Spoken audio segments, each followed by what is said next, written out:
하나님의 뜻 이런 제목을 가지고 마태복음 1장 23절 함께 살펴보기 원합니다. 하나님의 뜻 마태복음 1장 23절입니다.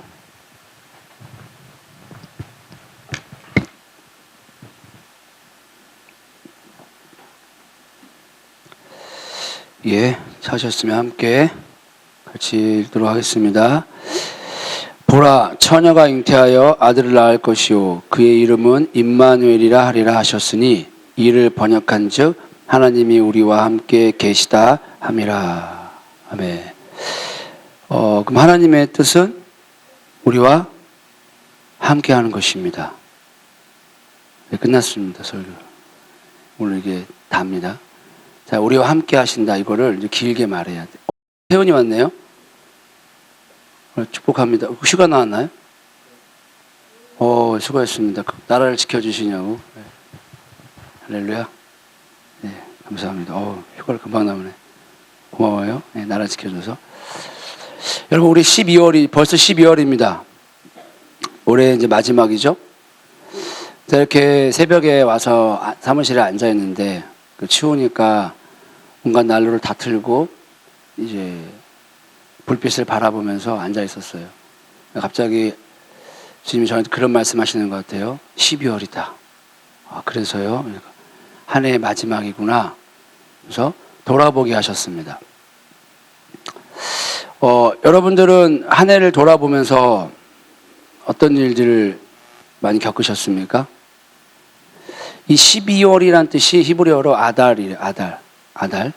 근데 이 아달은 힘, 능력을 뜻합니다. 우리의 힘의 그리고 능력의 근원 되시는 그리스도 예수께서 그리스도 예수를 의지하며 살아갈 때에 한 해의 마지막일 때 열매를 맺게 하는 달, 그가 12월 달이라는 것입니다. 근데 이 12월 달이 납달리 지파에 해당됩니다. 납달리 지파는 기쁨이에요.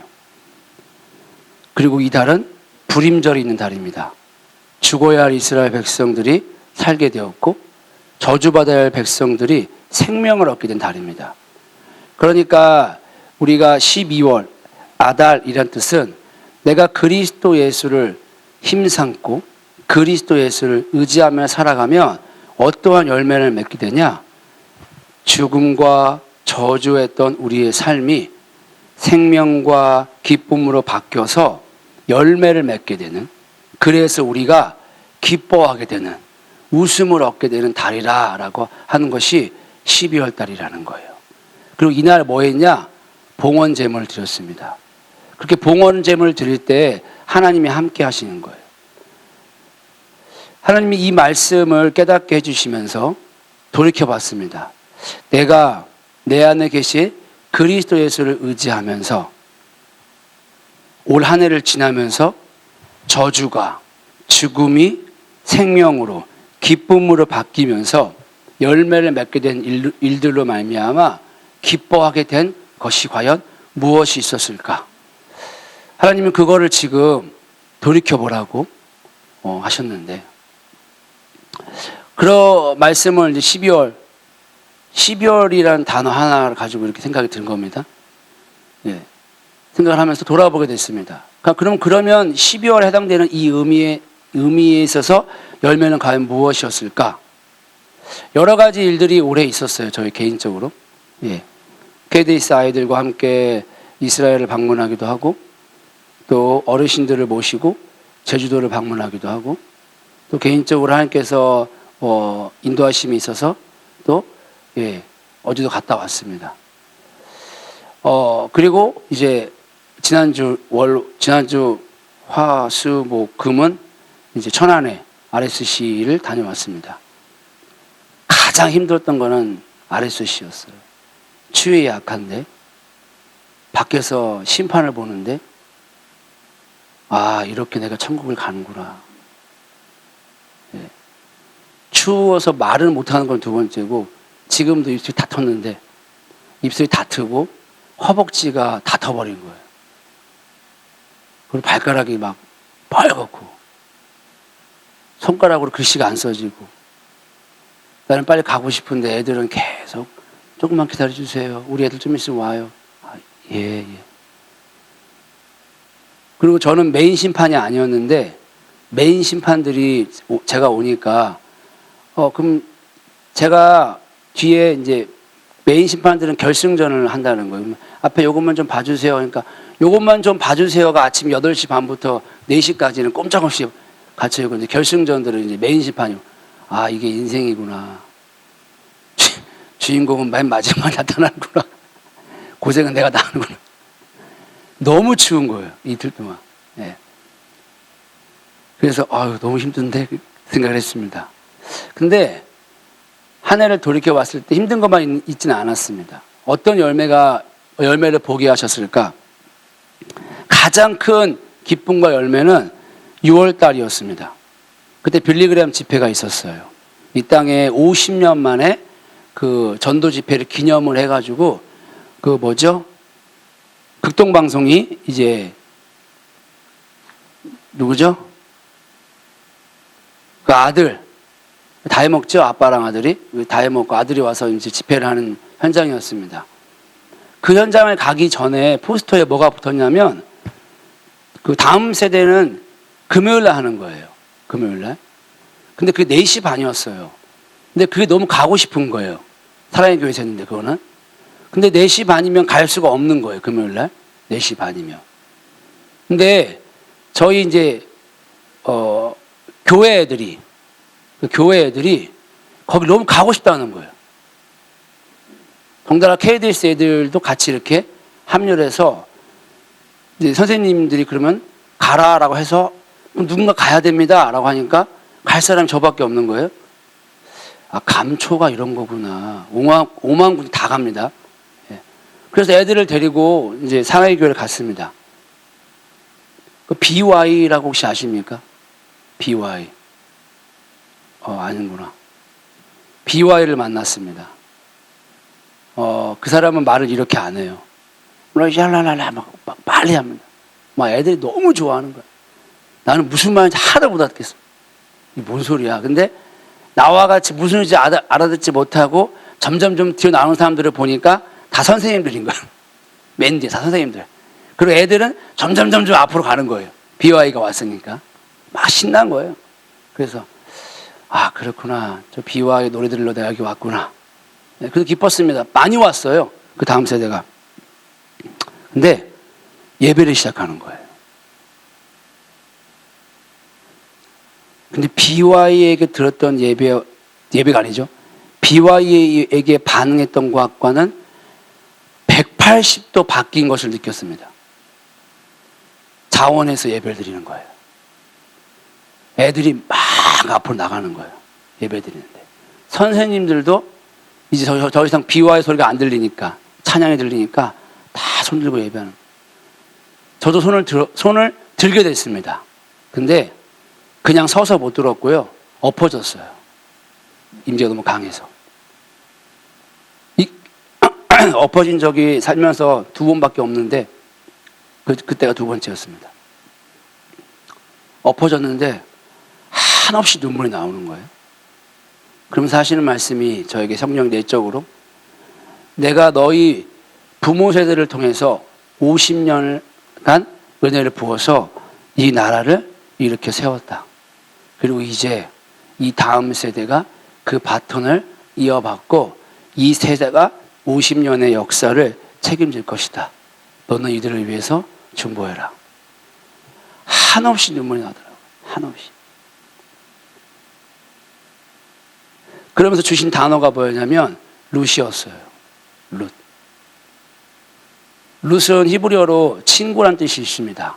예, 이걸 가지고 이스라엘의 친구 돼주세요라고 사람들이 많이 해요. 예, 그러나 그렇게 보면은 성경 그렇게 보면은 그게 대체주의입니다. 예, 이스라엘로만 해석하면 안 됩니다. 구약과 신약을 다 봐야 돼요. 신약에서 누가 친구였냐, 누가 룻이었냐면 사도 요한이었습니다. 세례 요한이었어요. 세례 요한이 예수님의 친구였어요. 룻이었습니다. 그런데 룻이 룻기에 보면 아들을 낳습니다. 근데 그 아들이 룻의 아들이 아니에요. 나오미의 아들입니다. 근데 룻은 기꺼이 나오미의 아들로 그렇게 쳐줍니다. 룻은 유업이 없습니다. 그런데 나오미가 아들을 얻은 것으로 말미암아 기뻐했습니다. 그리고 그 룻이 어디에 올라갔습니까? 예수님의 족보에 올라갔습니다. 세례 요한이 정확하게 룻이에요. 신약에서. 친구입니다. 세례 요한은 유업이 없습니다. 자신의 제자들이 다 예수님한테 가버렸어요. 그런데도 세례 요한은 기뻐했습니다. 내 기쁨은 내가 아니라 저 예수님이 자신의 신보들을 취하는 거야. 친구는 그것으로 기뻐해. 이 세대가 그러한 세대라고 말씀하시는 것 같았어요. 정확하게 룻이 초림의 예수님의 다시 오실 길을 준비했다면 세례 요한이 룻이 초림에 오실 예수 그리스도를 예언했다면 세례 요한은 초림에 오실 길을 예비했죠. 그리고 이 다음 세대 룻은 무엇을 할 것이냐? 다시 오실 그리스도 예수의 길을 예비할 세대입니다. 근데 이들은 유업을 얻지 않을 겁니다. 왜냐? 이들의 유업은 예수님이니까요. 그래서 엉엉 울었어요. 아, 하나님이 룻을 세우셨구나. 다음 세대가 그랬는데 진짜 이들이 우리 예수님을 다시 오실 길을 예비하는구나. 그것이 이들의 유일한 유업이 되겠구나. 이것을 위해서 중보하기 위해서 그곳에 보내서 그 일들을 보게 하신 게 저에게는 올해 한 해 가장 큰 기쁨이었습니다. 가장 큰 행복이었어요. 그리고 반드시 그 열매는 맺힐 거라 저는 확신하게 됐습니다. 그래서 오늘 새벽에 저에게 12월 달을 말씀하시는 것 같았어요. 보이지 않습니다. 확신도 안 될 때가 많습니다. 그런데 다시 한번 12월을 말씀하시고 상기시는 것 같았습니다. 아들아, 중보해라. 기쁨과 즐거움으로 열매를 거둘 날이 올 것이다. 그 다음 세대가 일어나고 있다.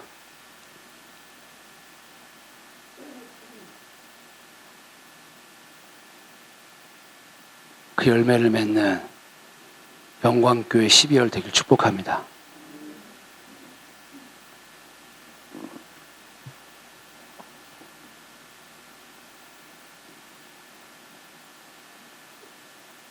기대가 되십니까?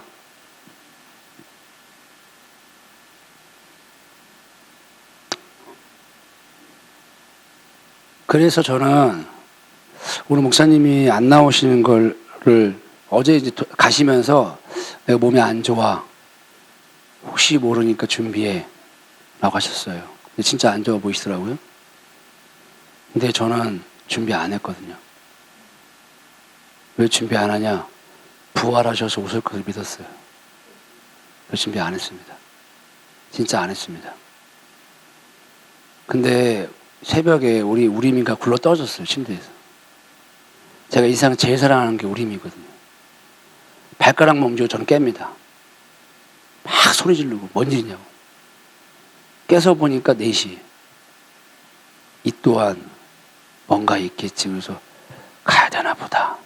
주섬주섬 씻고 교회로 왔습니다. 그 앉아서 뭐 합니까? 혹시나 해가지고 모르니까 혹시나 해가지고 기도를 한번 하려고 하는데 이제 말씀이 12월 달도 막 말씀하시는 것 같고 그러면서 이게 마태복음 생각나고 해서 그러니까 생각을 하고 있었어요. 이제 문자 하나가 딱 오는 거예요. 아무래도 안 되겠어. 내가 기도를 잘못했구나. 부활을 집에서 하시나 보다. 근데 부랴부랴 이제 막 쓰는 거예요, 이제 막.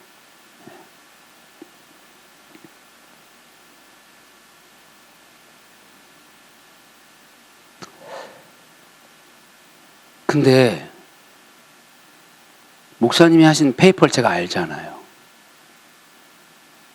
그 전부터 해오시던 내용을 제가 알잖아요. 여러분 다 아시겠지만. 근데 그 메시지가 되게 중요하거든요.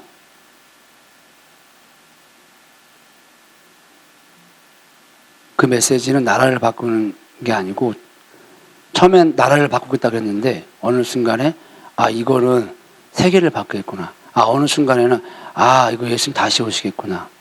좀 기대가 됐어요. 근데 오늘 이제 못 오시게 된 거죠. 여러분들은 이제 기도하셔야 되죠. 방해가 있습니다. 분명한 건. 왜냐 오늘 말레이시아 친구들하고 같이 예배를 드릴 거거든요. 그 다음 세대거든요. 제가 서재 나누지 않습니까? 이 다음 세대가 어떠한 세대인지. 예수님 다시 오실 길을 준비할 세대입니다. 이들에게 가장 중요한 메시지가 들어가야 돼요.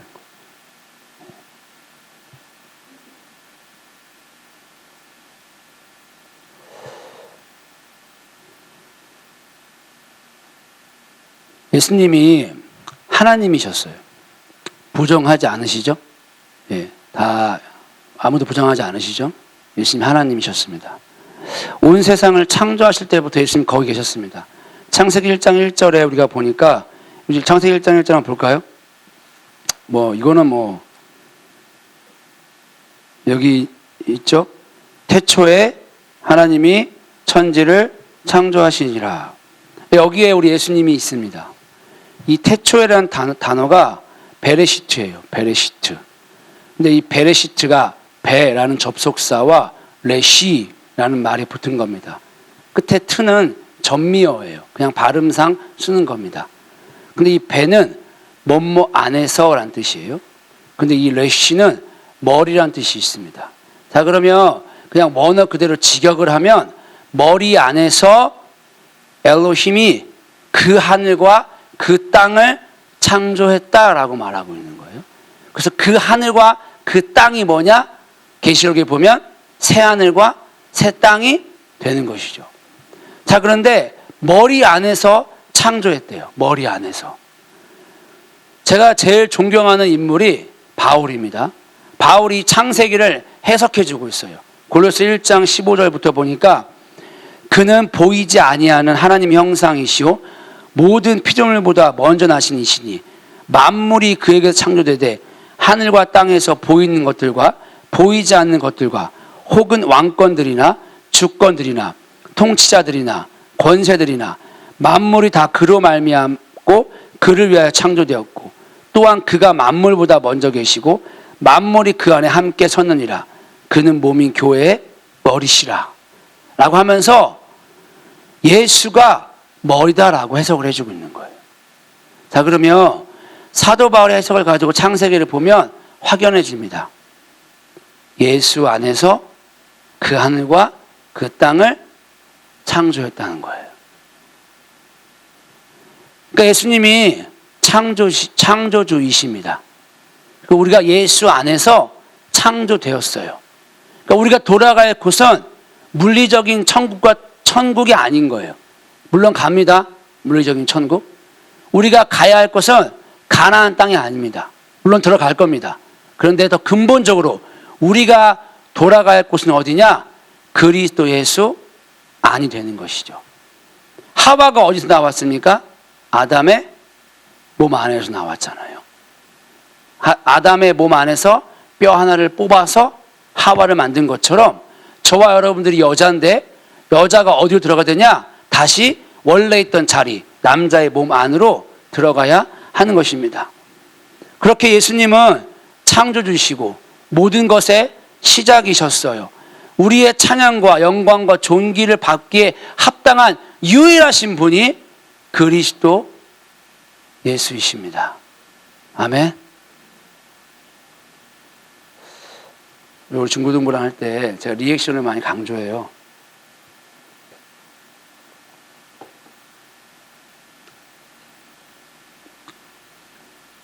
부탁을 드릴게요. 여러분들은 중고등부가 아니니까. 그럼 제가 계속 예수님만 얘기할 거예요. 그럼 같이 예수님이라고 한 번만 말해주세요. 그게 우리의 기쁨이 될 것입니다. 아멘. 한 번만 우리 부르고 한번 가볼까요? 예수님 한번 시작. 예수님. 행복하시죠? 우리가 부르다 죽을 이름 단 하나의 이름은 예수님밖에 없습니다. 할렐루야. 또 기분이 또 좋아집니다. 다시 계속해서 하겠습니다. 여러분, 근데 그 예수님께서 또한 참 사람이셨어요. 그러면 창조주가 모든 만물의 시작이신 예수님이 왜 인간의 모습으로 이 땅에 오셨을까요? 왜? 우리 답 다 알아요? 우리를 때리기 위해서 우리를 구원하기 위해서죠. 그러니까 답을 다 알고 있습니다. 근데 오실 때 어떠한 모습으로 오셨죠? 왕인데, 창조주인데 사람의 모습으로 피조물로 오셨고 태어난 곳은 짐승 밥통에 태어났죠. 짐승 밥통에 태어난 거예요. 이 땅에서 삶은 부자가 아니었습니다. 목수가 좋은 직업이 아니었어요. 좀 낮은 직업이었습니다. 돈 많이 못 벌었습니다. 그리고 끝내 십자가에서 죽었습니다. 우리에게 십자가는 구원의 상징입니다. 그런데 예수님은 유대인이세요. 유대인에게 십자가는 저주의 상징입니다.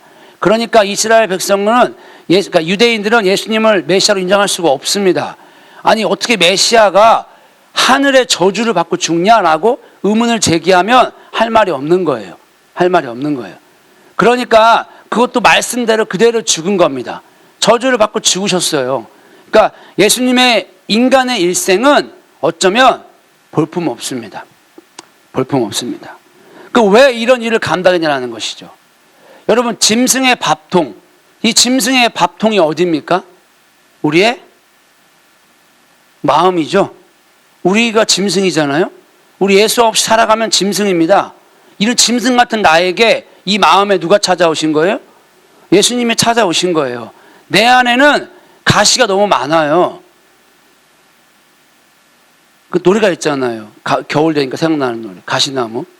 내 속에 내가 너무 많아서 당신의 쉴 곳 없네.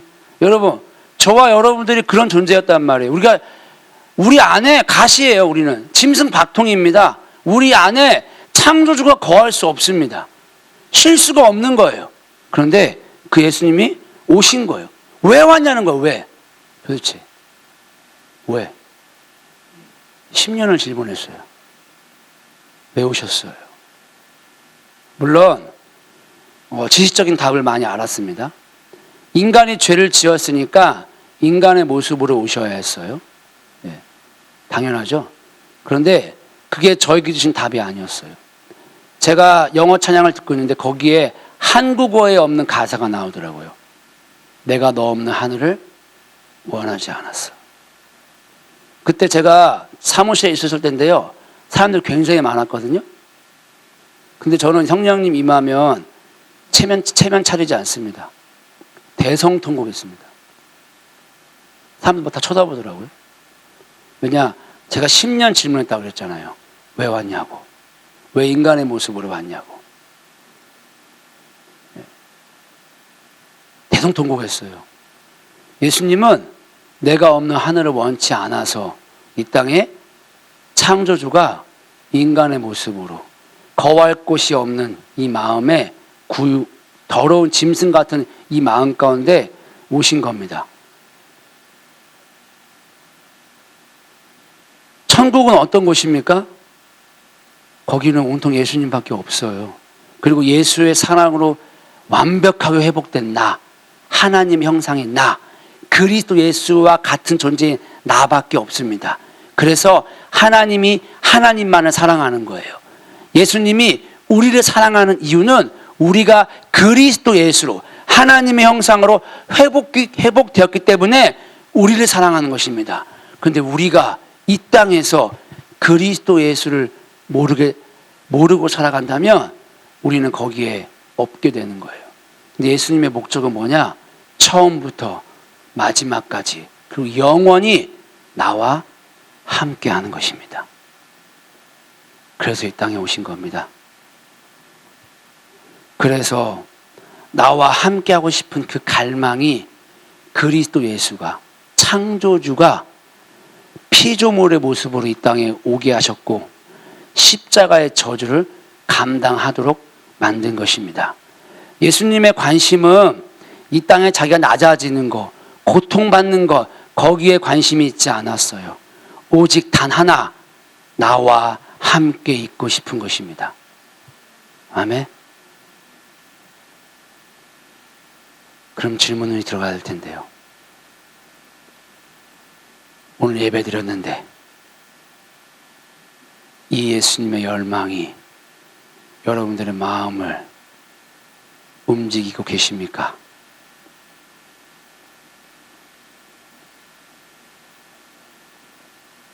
어떤 분은 뭐 들을 것도 없는데 머리 박고 있는 분도 계시고,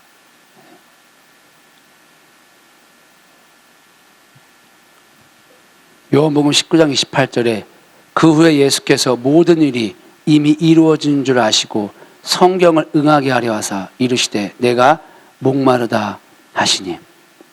여러분, 여기서 성경을 응하게 하려 하사, 이 말은 하나님의 뜻을 이루시는 것을 의미하는 것입니다. 하나님 뜻이 무엇입니까?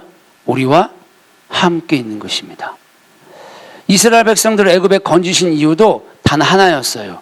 자신과 함께 있게 하기 위해서. 출애굽기 19장 4절에 내가 애굽 사람에게 어떻게 행하였음과 내가 어떻게 독수리 날개로 너희를 업어 내게로 인도하였음을 너희가 보았느니라. 가나안 땅이 목적이 아니라 하나님 자신에게로 인도해 왔음을 우리는 너무 쉽게 발견할 수 있습니다. 예수님이 제자를 뽑으신 이유도 단 한 가지였습니다. 그것은 그들과 함께하기 위함이었습니다. 마가복음 3장 14절에 이에 12를 세우셨으니 이는 자기와 함께 있게 하시고. 여러분, 우리는 그 사람이 어떤 사람인가를 알려면 그 사람이 무엇에 관심이 있는가를 보면 알 수 있습니다. 당구 좋아하면 이게 다 뭘로 보일까요? 당구 되고 당구 알로 보일 거예요. 바둑 좋아하면요, 여기 지금 하늘을 보십시오. 이게 흰돌이구나, 그렇게 보일 겁니다. 그 사람이 마음에서 무엇을 원하는가, 무엇을 좋아하는가가 그 사람의 행동과 그 사람의 말과 그 사람의 가치를 드러내게 돼 있습니다. 저와 여러분들의 마음의 중심에 무엇이 있습니까? 만약에 내 마음의 중심에 예수가 있다면 그 사람은 눈만 뜨면 누가 생각나요? 한 번만. 예수님 할렐루야. 눈만 뜨면 누가 보고 싶은 거예요? 눈 감으면 누가 보고 싶은 거예요? 그게 정상입니다. 그러면 우리 예수님은 어떠했습니까? 예수님 마음에는 온 세상이 회복되는 게 있었을까요? 온 세상의 모든 사람들을 구하는 거 또 엄청난 일을 사역하는 게 그 마음에 있었을까요? 있었을 것입니다. 그런데 예수님의 마음에 가장 중요한 마음은 딱 하나였어요. 누구? 나 하나. 그러니까 예수님은 이런 나를 어떻게 하는 거예요? 찾고 또 찾는 겁니다. 내 속에 가시나무라고요. 짐승과 같은 존재라고요. 그런데 이 마지막 때는 아무리 예수님을 말해도요, 졸아요. 아무도 눈을 깜짝하지 않습니다. 예수님 말해도. 그게 우리의 현 주소입니다. 근데 그렇게 해도 예수님의 마음은 안 변합니다. 이게 우리의 소망입니다. 여러분, 몸이 이곳에 와 있을 수 있어요. 그런데 우리의 마음은 어디 있습니까? 여러분 마음은 지금 어디 계십니까? 그 마음이 있는 곳이 여러분이 있는 곳입니다. 예수님의 몸은 지금 여기 안 계십니다. 예수님의 마음이 지금 어디 계십니까? 여기에 있다고요. 그럼 예수님이 어디 계신 겁니까? 여기에 계신 겁니다. 우리는 무엇을 목말라 합니까? 무엇을 마음에 품고 있습니까? 성경은 말합니다. 너희 마음에 그리스도 예수를 품으라고. 너희 마음을 다하여 뜻과 힘을 다하여 오직 단 하나 그리스도 예수를 사랑하라고 말하고 있습니다. 먼저 예수님이 우리를 사랑했기 때문에, 먼저 예수님이 우리를 마음에 품고 있기 때문에 우리에게 그렇게 말씀하고 계신 것입니다. 이스라엘 백성들이 출애굽을 했습니다. 출애굽을 할 때 어린 양의 보혈로 말미암아 살아남았어요. 그들이 군사훈련 받고 애국과 싸워 나온 것이 아닙니다. 그냥 오합지졸이 그들이 모세의 명령을 따라 어린 양을 보혈로 발랐을 뿐인데 장자가 죽지 않고 바로가 항복하고 이스라엘 백성들을 내보내줬습니다. 그렇게 이스라엘 백성들이 어린 양의 보혈로 말미암아 탈출했어요. 사망에서 탈출하게 되었습니다. 근데 그들이 홍해 앞에 다다르게 되었습니다. 그 홍해를 건너갈 때에 바로의 군대는 다 죽었습니다. 근데 이스라엘 백성들은 죽지 않았어요. 옛 자아는, 애굽에서 말하는 옛 자아는 그 물에 다 죽었지만 이제 그리스도 예수를 말미암은 새로운 존재, 새로운 피조물로 우리가 거듭되었다는 것을 말하고 있는 것입니다. 그리고 그들이 마주한 땅은 어디냐? 광야였습니다. 거기는 풀이 안 나와요. 물도 없어요. 먹을 게 없습니다. 쉴만한 물가 없습니다. 황폐한 곳입니다. 그러니까 자연스럽게 이스라엘 백성들이 무엇을 그리워하느냐? 애굽을 그리워하는 거예요. 애굽은 이집트 나일강에 위치했거든요. 거기는 사시사철 물이 잔잔하게 흘러요. 범람하지 않습니다. 곡식을 심으면 엄청나게 수확을 하는 것입니다. 몸은 포로일지 모르지만 먹고 마시고 입고 사는 것에서는 아무 문제가 없습니다. 푹신푹신한 모래침대가 있었어요. 사시사철 따뜻했습니다. 옷도 다 많이 필요 없잖아요. 더워 죽겠는데 가릴 때만 하나 가리면 되니까 옷도 다 필요 없어요. 그런데 그들은 이 광야에서 오직 자신을 구원하신 어린 양만 의지하며 살아가야 되는데 너무나 척박한 이 환경 가운데 무엇을 돌이켜봤냐? 애굽을 그리워하게 되는 거예요. 저와 여러분들이 이 땅에서 먹을 거, 마실 거, 입을 거 구하는 거 하지 말라고 그랬잖아요. 이방인이 하는 거라고. 근데 실상은 어떻습니까? 저와 여러분들의 마음이 어디에 반응하고 있습니까? 오늘날은 먹을 거, 입을 거, 마실 거 말하면 교회에서 그렇게 말하는 교회 한 군데도 없습니다. 근데 오늘날에 먹을 거, 입을 거, 마실 거는 뭐냐? 자아실현으로 갔어요. 내가 존중받는 게 중요한 거예요. 내 꿈이 이루어지는 게 중요한 거예요. 그것이 정확하게 애굽적 사고방식입니다. 그것이 애굽을 그리워하는 거예요. 저와 여러분들은 어디에 반응하고 있습니까? 나라고 하는 I 메시지에 반응합니까? 그리스도 예수가 중심이 되는 메시지에 반응합니까? 예수 믿고 돈도 벌고, 예수 믿고 병도 낫고, 예수 믿고 사역도 확장되면 좋은 거지 뭐 라고 우리는 말을 할 수 있습니다. 예, 그럴 수 있습니다. 그러나 그거는 나뉜 마음입니다. 여러분, 내가 부자라서 나와 함께 있고 싶으면, 그걸 내가 알았다면 내가 얼마나 씁쓸하겠습니까? 그런데 순수하게 나만을 원하는 거예요. 나 하나만을 사랑해요. 그게 진짜 사랑인 것이죠. 예수님의 마음이 그러했어요. 창조주여, 모든 걸 다 할 수 있습니다. 그런데 우리에게 뭔가를 바라는 게 없었어요.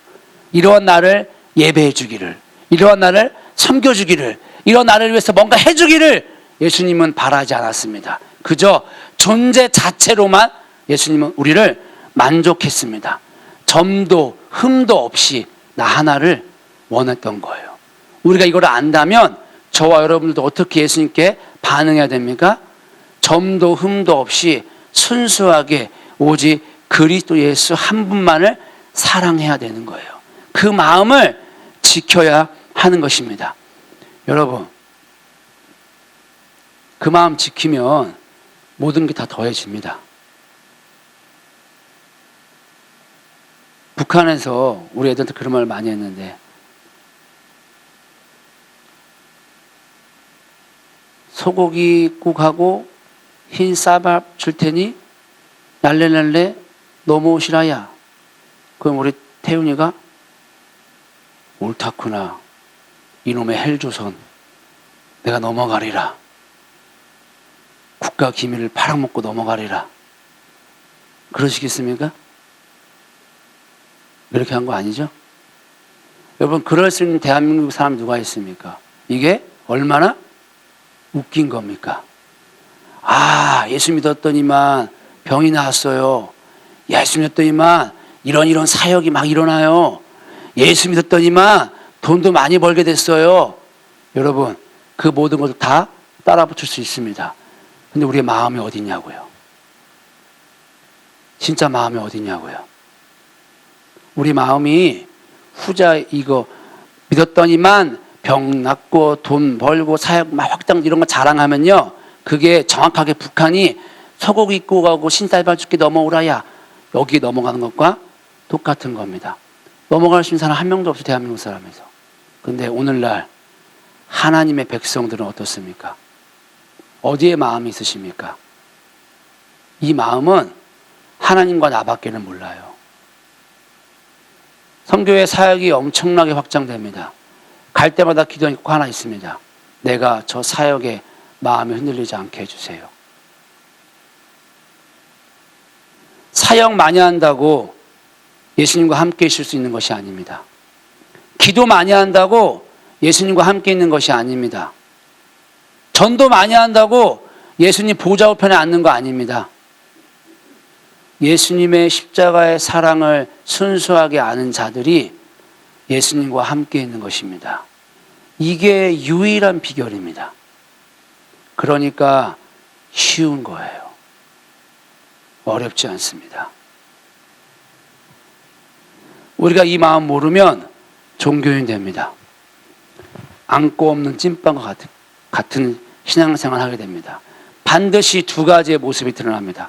한 가지는 이 갈망이 채워지지 않으니까 세상의 갈망을 찾아 나가게 돼 있습니다.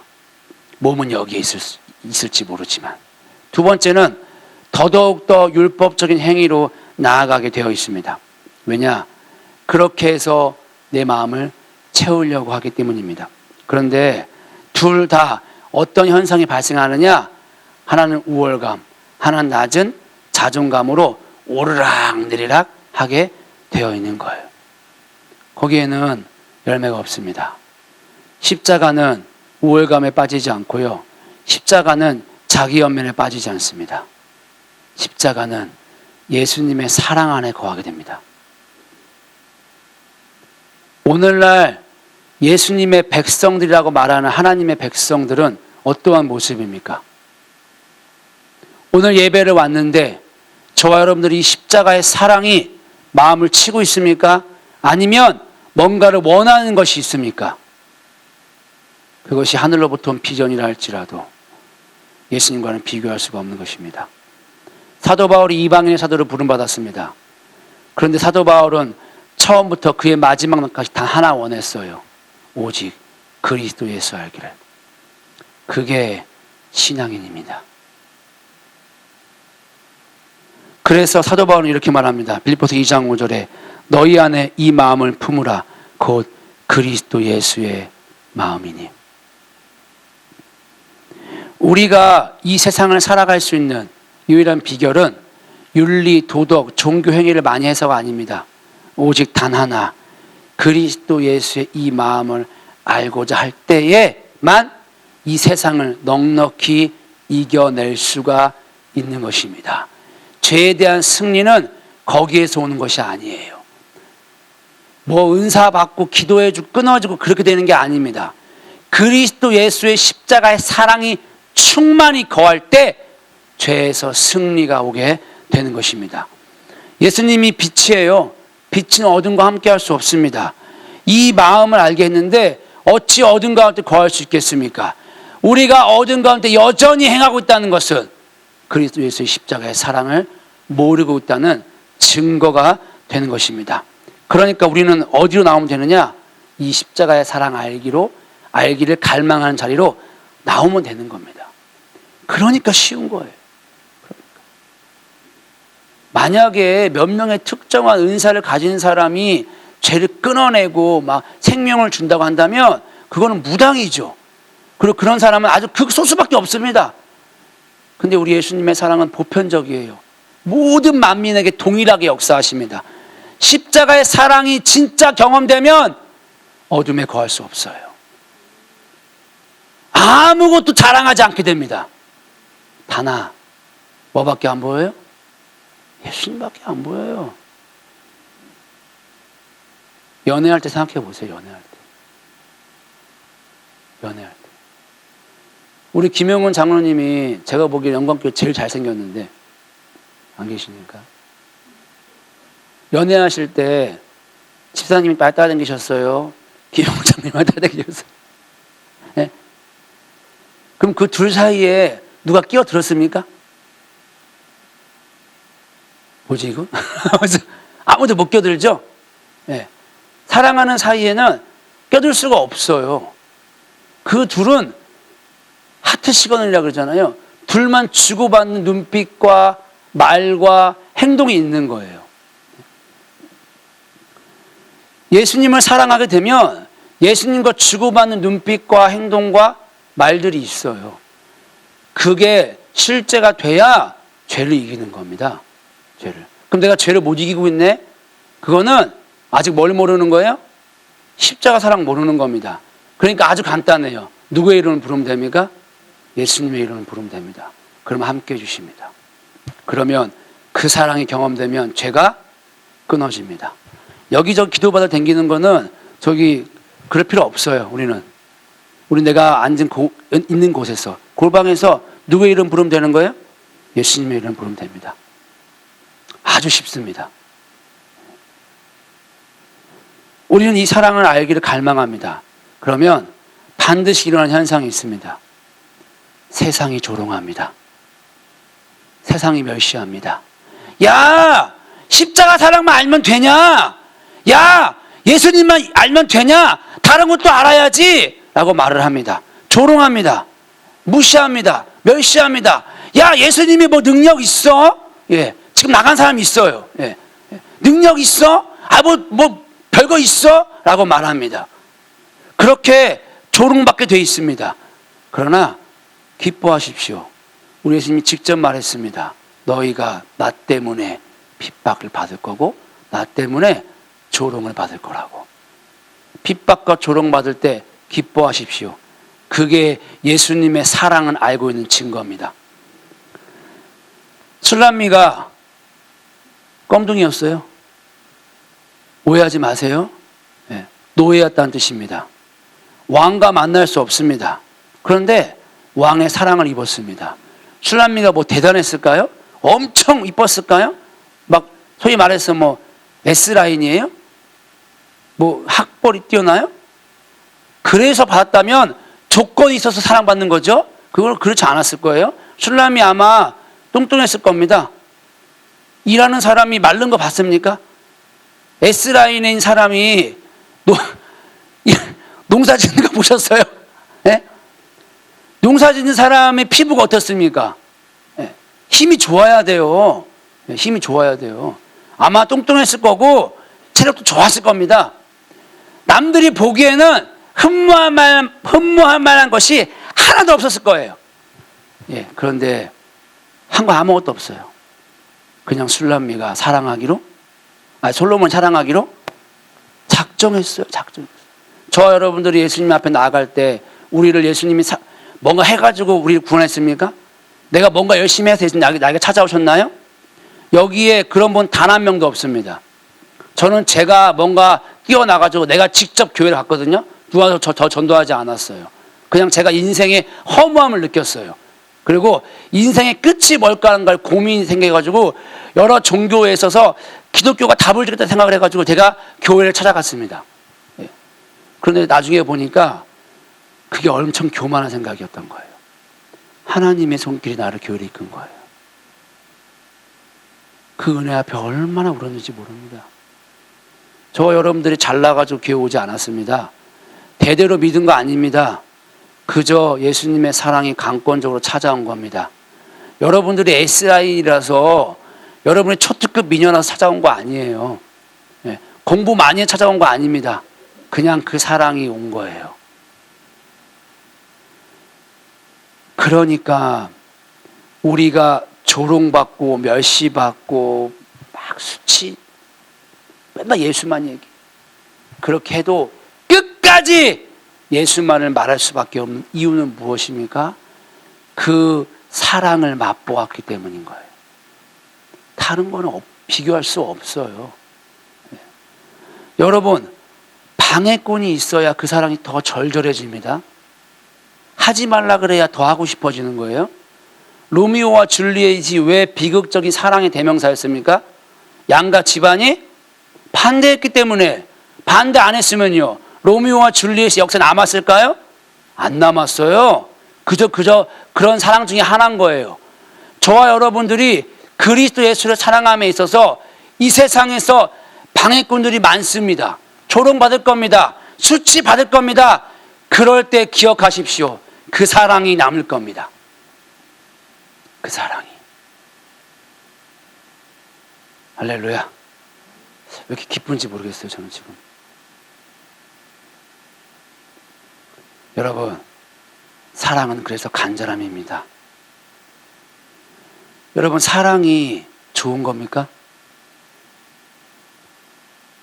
누가 사랑을 아름답다 했는가?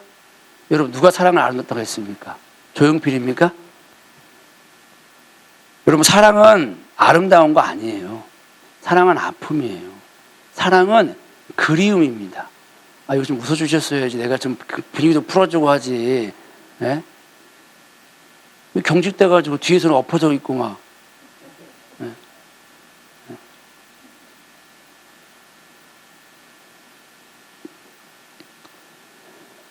사랑은 그리움에 뼈가 사무치는 거예요.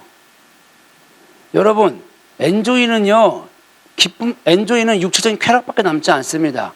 하나님의 사랑하니까 막 즐거워 이런 것만 생각하는데 그거는 사무침이 없어요. 쾌락은 죄를 이기지 못합니다. 육체적인 사랑을 추구하는 사람은 하나님의 뜻에 함께할 수 없습니다. 빛과 어둠은 함께할 수 없다고요. 죄와 생명은 함께할 수 없는 거예요. 이 사랑은 육신의 즐거움을 넘어서는 겁니다. 영혼의 끝없는 간절함, 갈망인 거예요.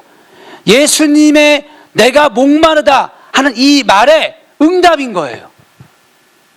이 사랑을, 이 간절함을 소유한 사람은 이 땅에서 어떻게 살아가는지 아십니까? 불꽃같이 삶을 살아갑니다. 그냥 살아가지 않습니다. 여러분, 연애할 때 설렁설렁 하셨습니까? 아니잖아요. 연애를 어떻게 된 거예요? 네? 아니, 아내가 아니죠. 그때는 사랑하는 여자친구가 원하면 사줍니까? 안 사줍니까? 사주죠. 그렇죠? 그것으로 기뻐하잖아요. 그렇죠? 제 아내가, 제가 신발을 이제 운동화를 많이 좋아하는데 떨어지면 결혼하기 전에는 절대 빨지 않습니다. 그리고 약간 헤어지잖아요. 그럼 엄마 앞을 왔다 갔다 합니다. 그리고 엄마가 보이는데 잘 놔둡니다. 그러면 카드가 올라와 있습니다. 땡큐 맘 하고 이제 사러 가는 거죠. 근데 이게 이제 안 먹힐 때가 있어요. 그러면 제 동생 앞을 왔다 갔다 합니다. 그리고 일부러 현관을 데리고 갑니다. 보게 하는 거죠. 그럼 동생이 툴툴 거리면서 사갖고 옵니다. 패턴이었어요. 아내를 만났는데 제 신발을 봤나 봐요. 어느 날 갑자기 나이키 매장에 가자. 왜? 그냥 가자. 그래서 하는데 신발을 사주는 거예요. 제가 그때 알았어요. 이 여자랑 결혼해야 되겠다. 엄마, 동생만 사주던 신발을 이 여자 사주니까. 그러면 그다음부터는 제가 아내한테 저도 뭐 해주고 싶을까 안 해주고 싶을까요? 해주고 싶죠. 능력이 안 될 뿐이지. 마음은 많았어요. 근데 우리 아내는 제가 원하는 거 해줍니까 안 해줍니까? 해줍니다. 제 가방도 좋아하거든요. 생일날 뭐 사줬을까 아내가? 가방. 그럼 우리 아내가 왜 저한테 가방 사줬을까? 신발 사주고. 나를 좋아하니까.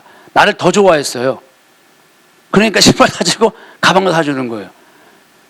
우리가 예수님을 사랑하며 막 해주고 싶어요. 원하는 거를 해주고 싶어요. 그러면 그 삶을 대충 막 살아갈까요? 안 그래요. 예수님이 말씀하신 대로 열정적으로 불꽃처럼 살아가게 되어 있습니다. 그러니까 우리가 할 일은 십자가로 인해서 감사하고 그 십자가의 이름을 높이고 모든 이 짐과 저주를 짊어지신 그리스도 예수께 감격하는 거예요. 우리가 할 일은 이거 하나예요, 하나.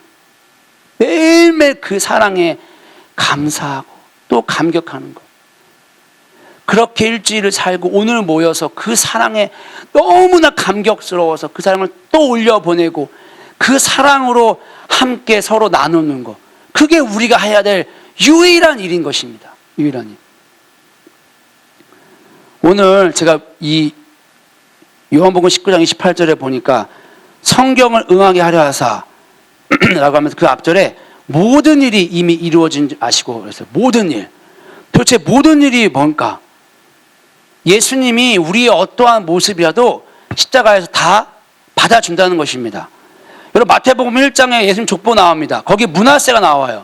므낫세라는 이름이 잊어버림이에요. 근데 이 사람이 여호와 보시기에 심히 악한 왕이었어요. 아버지가 허무는 산당 다시 세우고 바알 섬기고 아세라 섬기고 심지어 자신의 아들을 그 우상들에게 바치기까지 했습니다. 그 모습이 마치 춤추는 것처럼 보였다라고 했거든요. 그게 한마디로 그 앞에서 예배했다는 거예요. 그런데 그 일은 그대로 뭘 잃어버렸냐? 그 예수님의 사랑을 잃어버린 거예요. 근데 그런 존재가 지금 어디에 올라가 있습니까? 예수님의 족보에 올라가 있어요. 족보에. 여러분 예수님은 우리가 예수님 원수 되었을 때에도 우리를 잊어버리지 않습니다. 내가 예수님을 잊어버렸는데도 예수님은 잊어버리지 않으세요. 그리고 찾아오십니다. 그리고 족보에 올려놓으십니다. 우리 탕자 비유 알잖아요.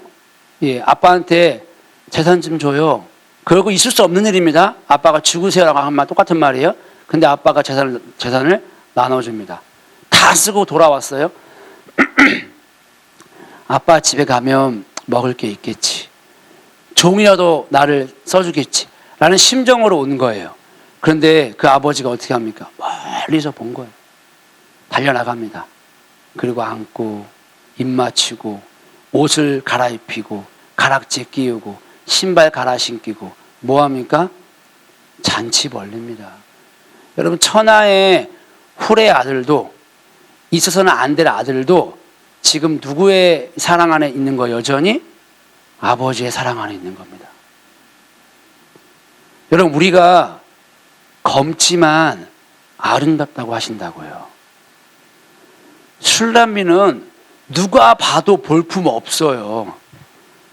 그런데 십자가에서 보여주신 예수님의 사랑이 그 모든 일로 인하여서 우리가 예수님 눈에는 너무 아름다운 거예요. 너무 아름다운 거예요. 게임 끝났어요. 거기서. 그러니까 십자가가 우리의 유일한 소망이요, 감사요, 감격이요, 기쁨이 되는 것입니다. 다시 한번 질문해 드릴게요. 그 십자가의 감격에 언제 빠져보셨습니까?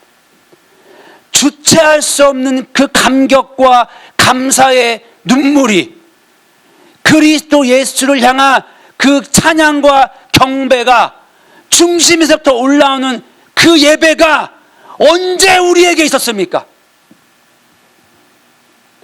소고기국 먹고 흰쌀밥 먹어서 기뻐했습니까? 아니면 예수님 자체가 감사가 되셨습니까?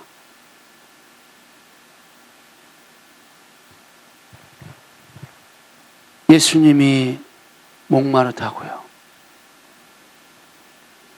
당연히 6시간 동안 매달려 있으면서 물과 피를 다 쏟으시니까 극한의 두통과 극한의 갈증이 찾아오셨어요.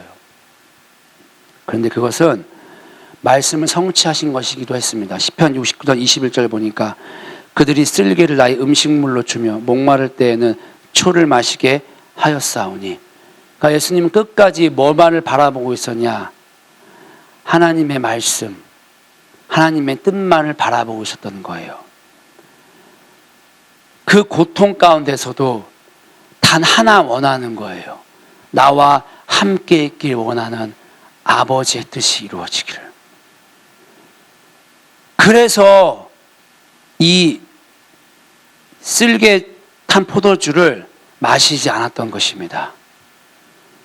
이거는 마취제와 같은 거예요. 먹으면 고통이 이제 뭐라 그러죠? 감면됩니다. 감면이 맞나? 줄어들죠? 에피소드인데, 둘째를 낳을 때였나? 셋째인가? 병원에서 애를 낳는데 아내가 무통주사를 찾는 거예요. 무통 아시죠? 여기 성경에 써 있죠? 무통 천국. 네. 여자분들만 하는 건데 무통 안 마셨어요? 이때는 없었나요? 아내가 무통주사를 막 찾는 거예요. 그래서 제가 아니 여보 애를 낳는 고통을 겪어야 되는데 무통주사를 맞으면 어떻게 말씀대로 해야지. 우리 애 낳자면은 무통 안 맡길 줄 모르면 말씀대로 해야지. 죽는 줄 알았어요. 큰일 날 뻔했어요. 그럼 무통 맞으니까 무통 맞아도 아파요? 안 아파요? 아프죠. 아프죠. 쓸데없는 말 제가 한 거죠? 자, 그럼 예수님이 쓸개를 먹으면 좀 아플까 안 아플까요? 안 아플 거예요. 그럼 옆에 저 같은 놈은 예수님 말씀을 성취해야죠. 말씀대로 그 쓸개를 탄 거 먹으면 됩니까? 먹으면 안 되지. 그리고 또 하나 말씀을 성취하시고 또 하나 고통을 짊어지셔야지. 그거 먹고 마취당해서 안 짊어지면 그 고통을 내가 져야 되는데 라고 아마 저는 말했을 거예요. 예.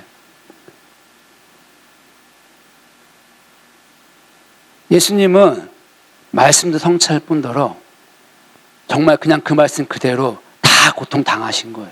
무통, 주사 안 맞았습니다. 그래서 누굴 낳았습니까? 십자가에서 우리를 낳았던 거예요. 여자가 피를 흘려서 아이를 낳는 것처럼 예수님이 십자가에 피를 흘려서 누구를 낳았다고요? 저 여러분들 낳았다고요. 우리가 예배를 드리러 와서 집중하지 못하고 분산되고 재미없고 이렇게 하는 이유는 다 무엇인가? 우리의 마음에 예수님의 십자가의 사랑을 두기 싫어해서 그런 것입니다. 정확한 거예요, 이거는. 내 마음에 다른 이유 없습니다. 저 사람 그렇게 말하고 핑계대고 듣지 않고 고개 숙여 하는 모든 이유는 다 하나인 거예요. 예수님의 사랑을 마음에 두기 싫어하는 거예요. 거기서 모든 열매가 나오는 것입니다. 근데 십자가의 사랑은 그 가치관을 바꿔버립니다. 전에는 내가 중심이었어요. 내가 듣기에 좋아야 돼요. 내가 원하는 것이 들려져야 돼요. 그런데 이제는 십자가의 사랑을 만나면 그리스도 예수의 이 목마르다라는 말씀이 들리기 시작하는 것입니다. 그러면 우리의 두려움, 염려, 근심이 내려지게 될 것이고요. 그리스도 예수께 집중하게 될 것입니다. 예수님이 최고의 가치로 발견되게 되는 것입니다. 한 가지만 더 나아가겠습니다. 왜 그러면 포도주를 먹지 않았을까? 제가 이 말씀을 묵상하고 있었을 때 예수님이 잡히시기 전날에 제자들과 만찬을 하셨어요. 그러면서 뭐라 그랬냐? 내가 포도나무를 난 것을 이제부터 내 아버지 나라에서 새 것을 너희와 함께 마신 날까지 마시지 않을 거야 라고 약속했습니다. 그리고 사실은 말씀이 뭐냐면 첫 번째 기적을 가나안 혼잔치에서 하셨거든요. 물을 포도주로 바꿨습니다. 근데 그 당시 사람들이 뭐라 그랬냐면, 야, 보통은 처음에 좋은 거 주고 나중에 나쁜 거 주는데 너희는 어떻게 나중에 더 맛있는 걸 주느냐? 라고 말씀하셨어요. 그리고 학교에서 보면은 회복된 성전이 볼품 없었어요. 그런데 이 성전의 영광이 뭐라 그랬죠? 나중의 영광이 훨씬 더 클 거라고. 이 성전의 나중 영광이 이전 영광보다 크리라. 만군의 여호와의 말이니라. 학교에서 2장 9절에 그랬습니다. 그러니까 우리에게 무엇이 남아있느냐? 더 좋은 포도주, 더 나은 하나님의 영광이 아직 남아있다는 거예요. 우리와 함께 하심으로 말미암아. 여러분, 지금 우리들의 모습이 세상으로부터 지탄받을 수 있습니다. 개독교라고 욕 받을 수 있고요. 교회 내에서도 서로 판단하고 깔아뭉기고 막 무시하고 끄집어 내릴 수가 있습니다. 전투가 외부에서 우리를 치는 게 아니고 내부 안에서 아주 만연할 수 있습니다. 예. 그냥 내가 보기에 안 좋으면 안 좋은 거예요. 그냥 막 깎아내리고 무시하고 서로 막 난도질할 수 있습니다. 예. 그렇게 형편없이 짓밟힐 수 있습니다. 그렇게 맛을 잃은 소금처럼 그냥 세상이 밟고 지나갑니다. 내부에서 총질하고 있으니까. 내부에서 내가 보기에 옳지 않은 거예요. 예. 그렇게 할 수 있습니다. 십자가의 사랑을 경험하지 않았는데 경험하지 않은 사람들이 대부분 다 그렇게 행동하죠. 내가 보기에 옳지 않은 행동 막 말하고 행동합니다. 그럴 수 있습니다. 그런데 저는 거기에 좌절하거나 실망하지 않습니다. 왜냐? 조롱하고 핍박하고 저주하고 무시하고 할지라도 다시 일어서서 갈 수 있는 유일한 비결은 어디에 있느냐? 우리에게 두 번째 포도주가 남아 있습니다. 더 나은 성전의 영광이 아직 남아있기 때문입니다. 우리가 당하는 고통, 수치, 조롱은요, 봄날에 눈 녹듯이 다 녹게 될 것입니다. 왜냐? 예수님이 십자가에서 내가 목마르다 하시며 그 모든 것들을 다 완성했기 때문입니다. 그리고 하나님의 뜻은 처음부터 영원히 나와 함께하는 것이기 때문입니다. 이제 저와 여러분들은 이 두 번째 영광이 남아 있습니다. 예수님과 결혼할 그날, 영원히 함께할 그날을 기다리며 살아가고 있는 것입니다. 한 입을 덮고 잘 것입니다. 꼭 껴안고 자게 되게 될 것입니다. 아가서 2장 6절입니다. 그가 왼팔로 내 머리를 고이고 오른팔로 나를 안는구나. 이렇게 우리가 예수님과 함께 지내게 될 것입니다. 세상은 우리를 가만두지 않을 것입니다. 우리의 마음을 분주하게 만들 것입니다. 우리의 마음을 그리스도 예수 외에 집중하게 만들 것입니다. 하나님의 임재란 단어로, 하나님의 비전이란 단어로, 하나님의 은사란 단어로 우리들의 마음을 뺏어가게 될 것입니다. 나뉘게 할 것입니다. 그러나 우리가 잊지 말아야 할 것은 복의 근원 되신 그리스도 예수 안에 안겨 있을 때, 그 신랑의 품 안에 안겨 있을 때 우리에게는 참된 복과 참된 평안과 하늘의 신령한 모든 것들이 이 하나님의 백성들에게 주어진다는 것입니다. 더 큰 역사가, 더 큰 기쁨이 남아 있습니다. 그 12월이 되시기를 예수님의 이름으로 축복합니다.